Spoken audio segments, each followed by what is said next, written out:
Dear students, welcome back. काफ़ी सारे state में स्टेट जेई और एई के एग्जाम्स आ रहे हैं और स्टूडेंट्स की डिमांड आ रही थी कि मैं सोयल मैकेनिक्स का सब्जेक्ट स्टार्ट करूं। तो आज से हम सोयल मैकेनिक्स का सब्जेक्ट स्टार्ट कर रहे हैं और एक लेक्चर में 20 क्वेश्चंस कवर करेंगे और मैं कोशिश करूंगी कि एक वीक में एटलीस्ट 2 लेक्चर्स हैं वो आ पाए ताकि सब्जेक्ट है वो जल्दी फिनिश हो पाए। तो स्टार्ट करते हैं। क्वेश्चन फर्स्ट में दिया है कि टर्म सोयल मैकेनिक्स है ये किसने इन्वेंट करी थी। तो ये टर्म सबसे पहले कार्ल वॉन टरजागी ने यूज की थी और उन्होंने सोयल मैकेनिक्स को डिफाइन किया था कि जहां पर हम इंजीनियरिंग प्रॉब्लम्स है जो डील कर रही हैं तो सेडिमेंट्स या अनकॉन्सोलिडेटेड एक्यूमुलेशन है सॉलिड पार्टिकल्स का, उनके साथ डील कर रहे हैं कुछ इंजीनियरिंग प्रॉब्लम्स, वहां पर हम लॉज अप्लाई करते हैं मैकेनिक्स और हाइड्रोलिक्स के, तो वो सोयल मैकेनिक्स है। तो बी हो गया यहाँ पर आंसर। क्वेश्चन सेकंड में दिया है कि नीचे दिए गए स्टेटमेंट में से करेक्ट स्टेटमेंट को फाइंड करना है। यहाँ पे स्टेटमेंट दिए हैं, उनमें साइंस की जो डिफरेंट डिफरेंट ब्रांचेज हैं उनमें सोइल की क्या डेफिनेशन होगी वो एक्सप्लेन किया है। तो सारे स्टेटमेंट करेक्ट है। ए में दिया है कि एग्रीकल्चर है, वो एग्रीकल्चरिस्ट होते हैं जो एग्रीकल्चर के साइंटिस्ट, वो सोइल को डिफाइन करते हैं कि एक सब्सटेंस है जो कि अर्थ की सरफेस पे एग्जिस्ट करता है और इसमें प्लांट्स हैं वो ग्रो होते हैं और डेवलप होते हैं। बी में दिया है कि जियोलॉजिस्ट के अकॉर्डिंग जो अर्थ सरफेस की थिन सरफेस है, अर्थ पर जो थिन सरफेस है वो है वो सोइल है, वो मटेरियल, और उसके अलावा जो अंदर का रेस्ट ऑफ द क्रस्ट है वो सारा रॉक है इररेस्पेक्टिव ऑफ हार्डनेस। सी में दिया है कि इंजीनियर के अकॉर्डिंग सोइल है वो अनएग्रीगेटेड और अनसीमेंटेड डिपॉजिट्स है मिनरल्स और ऑर्गेनिक पार्टिकल्स के जो अर्थ की क्रस्ट को कवर कर रहे हैं। क्वेश्चन थर्ड में जियोलॉजिकल साइकिल पूछा है कि किस ऑर्डर में सारे इवेंट्स होते हैं। तो क्या होता है कि कहीं पर रॉक्स हैं वहां पर इरोजन होता है, इरोजन होकर डिसइंटीग्रेशन होता है, वहां से विंड से या किसी और मटेरियल से ट्रांसपोर्ट होती है सोइल, फिर डिपॉजिट होती है और फिर अपहीवल होती है। अपहीवल जहां पर बहुत सारे सोइल के पार्टिकल्स हैं वो डिपॉजिट हो गए एक जगह पर, वो अपहीवल है। तो ऑर्डर में होगा, सबसे पहले इरोजन होगा, इरोजन को हम वेदरिंग भी बोलते हैं, और लास्ट में अपहीवल होगा, तो डी हो जाएगा। क्वेश्चन फोर्थ में दिया है कि केमिकल वेदरिंग है सोइल की वो किससे होती है। तो केमिकल वेदरिंग में सारे ही प्रोसेस इंक्लूडेड होते हैं, oxidation, hydration, carbonation, leaching. Hydration में क्या होता है, वाटर है वो केमिकली कंबाइन होता है रॉक मटेरियल के साथ में और न्यू केमिकल कंपाउंड्स फॉर्म करता है। कार्बोनेशन में जो एटमॉस्फेयर में कार्बन डाइऑक्साइड है वो वाटर के साथ में जो कार्बोनिक एसिड है वो फॉर्म करती है, और वो जो कार्बोनिक एसिड फॉर्म हो रहा है वो केमिकली रिएक्ट करता है रॉक्स के साथ में, उससे डिकम्पोजिशन होता है। ऑक्सीडेशन का जो प्रोसेस है उसमें जो एटमॉस्फेयर में ऑक्सीजन है वो केमिकली रॉक मिनरल्स के साथ में रिएक्ट करती है और रॉक्स को डिकम्पोजिशन और सॉइल्स को फॉर्म करती है। लीचिंग वो प्रोसेस है जिसमें कि वाटर सोल्यूबल रॉक मिनरल्स हैं जैसे कैल्शियम कार्बोनेट, ये सारे डिजोल्व होते हैं वाटर में और रॉक से वॉश आउट हो जाते हैं।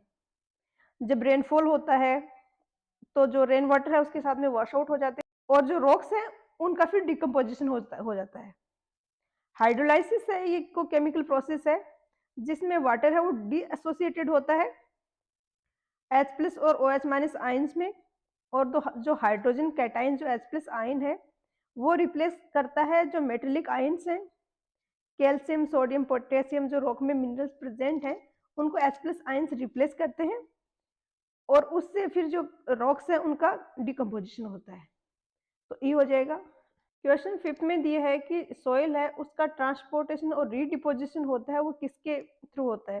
तो ये वाटर भी करती है, ग्रेविटी के कारण भी होता है, ग्लेशियर्स भी करते हैं, विंड के कारण भी होता है, तो ऑल ऑफ द अबव होगा। क्वेश्चन सिक्स में पूछा है कि वो सॉइल जो कि वाटर ट्रांसपोर्ट करता है वो क्या होती है। सॉइल किस मीडियम से ट्रांसपोर्ट हुई है इसके बेसिस पे सॉइल को डिफरेंट डिफरेंट पार्ट्स में हम डिवाइड कर सकते हैं। एलुवियल सॉइल जो कि ट्रांसपोर्ट होती है रिवर्स और स्ट्रीम्स से, तो यहाँ पर वाटर का पूछा है तो एलुवियल हो जाएगा। लेक्यूस्टाइन होती है जो कि लेक में डिपॉजिट होती है, लेक बेड में। मैरीन सॉइल होती है जो कि सी बेड्स में प्रेजेंट है। एओलियन सॉइल होती है जो कि विंड से ट्रांसपोर्ट हुई है। और टालू से इसका काफी बार क्वेश्चन पूछा जाता है। ये ग्रेविटी के कारण सोइल है वो ट्रांसपोर्ट हुई है, और काफी बार ऐसा भी होता है कि ग्रेविटी के कारण एक जगह से दूसरी जगह ट्रांसपोर्ट हो गई, उसके बाद किसी और मीडियम के थ्रू वो आगे उसका ट्रांसपोर्टेशन हुआ फर्दर। क्वेश्चन 7th में दिया है कि टालूस है वो सोइल किससे ट्रांसपोर्टेड है, तो ये ग्रेविटेशनल फोर्सेस के कारण होती है। क्वेश्चन 8 में दिया है कि लोइश है जो सिल्टी क्ले है वो किसके एक्शन से फॉर्म होता है, तो विंड है उसके कारण जो सॉइल ट्रांसफर हो रही है उसको एविलियन या लोइस कहा जाता है।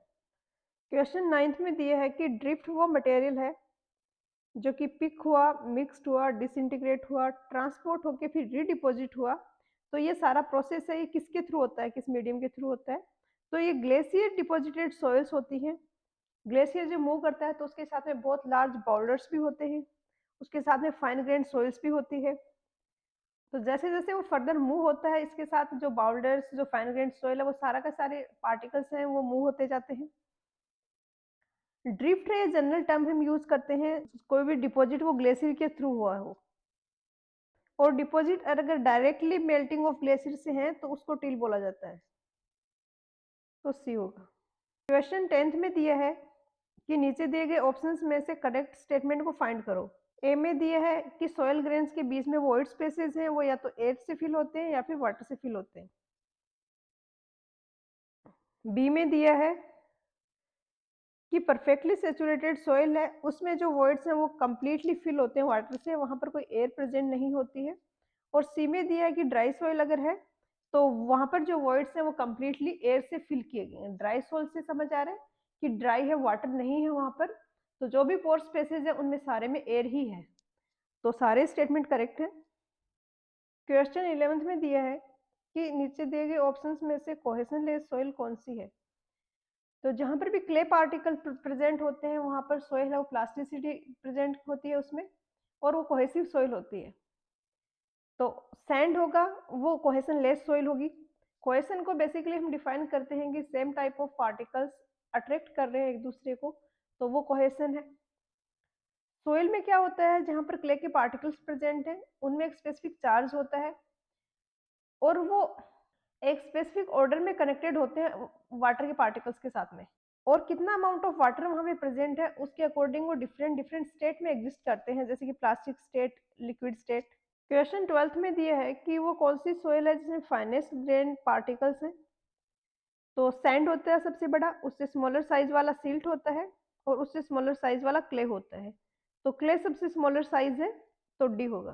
क्वेश्चन 13 में दिया है फाइन सैंड पजेसेस, तो फाइन सैंड में क्ले के पार्टिकल्स प्रेजेंट होते हैं स्मॉल अमाउंट में, तो डी होगा। क्वेश्चन 14 में दिया है कि minimum size of particles of silt soil है वो क्या होगा, तो 0.002 mm है, ये बाउंड्री लाइन है। इससे छोटे वाले पार्टिकल्स क्ले होते हैं और इससे बड़े जो पार्टिकल्स होते हैं वो सिल्ट के पार्टिकल्स होते हैं। क्वेश्चन 15 में सेम वो ही है जो क्वेश्चन 14 में पूछा था, वहां पर पूछा था मिनिमम साइज ऑफ सिल्ट, यहाँ पर पूछा मैक्सिमम साइज ऑफ क्ले। तो सिल्ट और क्ले के बीच में जो बाउंड्री लाइन बनाता है वो साइज है 0.002 mm। इससे स्मॉलर वाला क्ले होगा और ग्रेटर वाला होगा वो सिल्ट होगा, तो ए हो जाएगा। क्वेश्चन 16 में दिए है कि वाटर कंटेंट ऑफ सॉइल है उसको हम कैसे डिफाइन करते हैं, तो वाटर कंटेंट हम वॉल्यूम के बेस पे भी ले सकते हैं, मास के बेस पर भी ले सकते हैं। मोस्टली मास के बेसिस पे वॉल्यूम सॉरी वाटर कंटेंट है इसको डिफाइन किया जाता है, और ये होता है mass of water divided mass of solids. थोड़ा सा स्टूडेंट्स इसमें कंफ्यूज रहते हैं कि उसको लगता है एमएस लिखा है तो यहाँ पर सोइल होगा, अगर आपने थोड़ा सा डेप्थ में पढ़ा है, न्यूमेरिकल्स किए हैं, उनको तो नहीं होगा कंफ्यूजन। एमएस है, एस यहाँ पर सॉलिड्स को रिप्रेजेंट कर रहा है।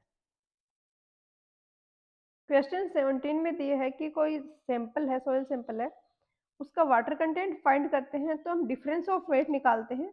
एक बार वेट लेते हैं उसके बाद ओवन में रखते हैं कुछ गिवन टेम्परेचर पे 24 आवर तक, और बाद में उसका वेट लेते हैं।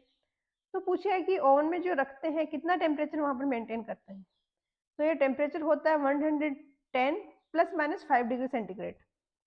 तो हम कह सकते हैं कि 105 से लेके 115 डिग्री सेंटीग्रेड तक का टेम्परेचर होगा, तो ऑप्शंस में ऐसा एक ही ऑप्शन है ई। और ये टेम्परेचर इसलिए मेंटेन करते हैं कि इससे कम अगर टेम्परेचर लिया तो फिर पूरा इवोपोरेशन नहीं होगा वाटर का। और अगर ज़्यादा टेम्परेचर इससे रखा तो उस केस में जो क्रिस्टलाइन स्ट्रक्चर है सॉइल पार्टिकल्स का वो ब्रेक होगा, और जो स्ट्रक्चरल वाटर है जो कि केमिकली बाउंड है वाटर सॉइल के पार्टिकल्स में, वो उसका भी लॉस हो जाएगा, वो भी इवोपोरेट हो जाएगा। क्वेश्चन 18 में दिए है कि बायोंट यूनिट वेट है ये किसके इक्वल होता है? सैचुरेटेड यूनिट वेट है, उसमें हम क्या ऐड करेंगे, माइनस करेंगे, मल्टीप्लाई करेंगे तो बायोंट यूनिट वेट मिलेगा। तो बायोंट यूनिट वेट होता है सबमर्ज्ड यूनिट वेट।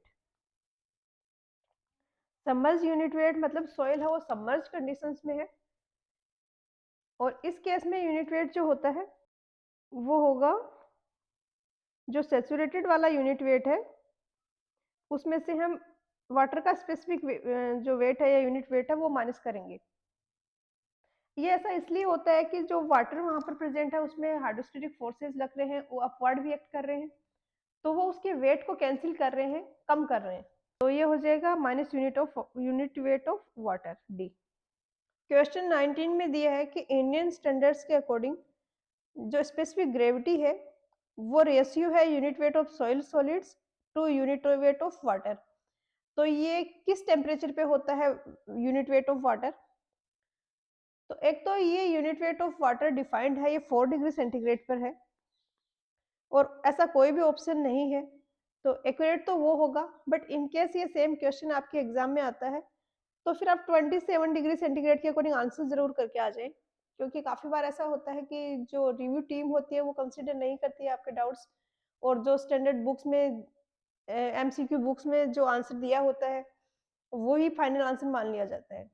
और जनरली हम एक्सपेरिमेंट वगैरह करते हैं तो 27 डिग्री सेंटीग्रेड हम रूम टेम्परेचर मेंटेन करते हैं या स्टैंडर्ड टेम्परेचर लेते हैं। क्वेश्चन 20 में दिया है कि volume of voids to the volume of soil solids है, मतलब वीवी अपॉन वीएस है, तो ये क्या होता है? तो ये तो होता है वर्ड रेशियो, और एक होता है पोरोसिटी, वो होता है वीवी अपॉन टोटल वी। वीएस में सिर्फ सॉलिड्स का हम वॉल्यूम ले रहे हैं, टोटल वी में सॉलिड्स और पोर्स जो है उनका भी वॉल्यूम ले रहे हैं, तो ये वर्ड रेशियो हो जाएगा। तो आज के लेक्चर में इतना ही, मिलते हैं नेक्स्ट लेक्चर में। पढ़ाई करते रहिए, ऑल द वेरी बेस्ट।